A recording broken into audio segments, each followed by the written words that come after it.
Falling on your feet, do you finally see what you're missing? In today's video, I want to share with you my top tricks that I find are working for me to help and prolong the concealer. So yeah, if you are interested about this, don't forget to subscribe if you are not already. And now let's just get to business. A hydrated face, it's a better face. So the same applies for your under eye area. Never apply your concealer if you are not hydrated. So in this case, as I showed you in the demo, because I was removing the concealer between application, I'm using a hydrating cream, not too thick, but thick enough to give me that hydration, because if your under eye area it's not hydrated, then for sure your concealer will not look good. Speaking about prepping, I have seen or heard people recommending you, if you want your concealer last, to use your eyeshadow primer. I tried it and it's not working for me. Your eyeshadow primer is meant to help your shadow grip and last on your eyelids. But if I do this and apply the concealer on top, then what I see the result is that my concealer cakes. So what I do not apply my eyeshadow primer. If it works for you, all the grace and power and force be with you. For me, what I have noticed that it's working is to apply my my smoothing primer that I use for my face. So in this case, I have used the Clarins Instant Smooth Perfecting Touch Primer. This has a very lightweight texture. Just apply it and tap it with your finger and then apply your concealer. But another mistake that I have done for many years and that has made my concealer crease is over applying too much concealer. You remember those trends back in time when you're applying your concealer in a V shape, and that was for sure a lot of product. Now what I do, I apply a little bit on my inner corner and a dot on my outer V, because if you apply your concealer on this area and you are over 12, the chances are that your concealer, even you have primer, you are prepped, you are hydrated.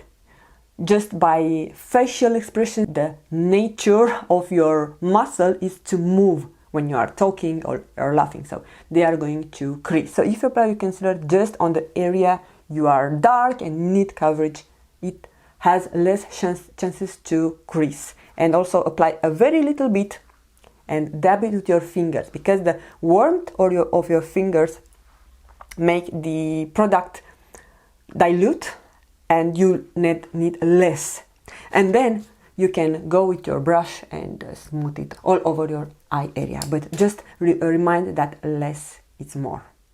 If your concealer shade is too light, you tend to add more, because being too light, it will not offer you the right coverage.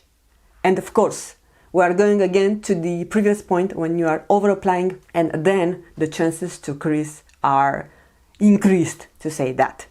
And also one thing that I want to mention, and I almost forgot about, it's use a corrector before applying your concealer. Better add a light layer of a peachy corrector, because peach correct the purple. Blend it with your finger and then go with your concealer. In this way you are going to add less concealer and you have less chances that your concealer will crease and it will look not natural by the end of the day. And the last tip that I want to share with you, it's setting your concealer. As I mentioned throughout the ranking of concealer, I set my concealer using a translucent setting powder.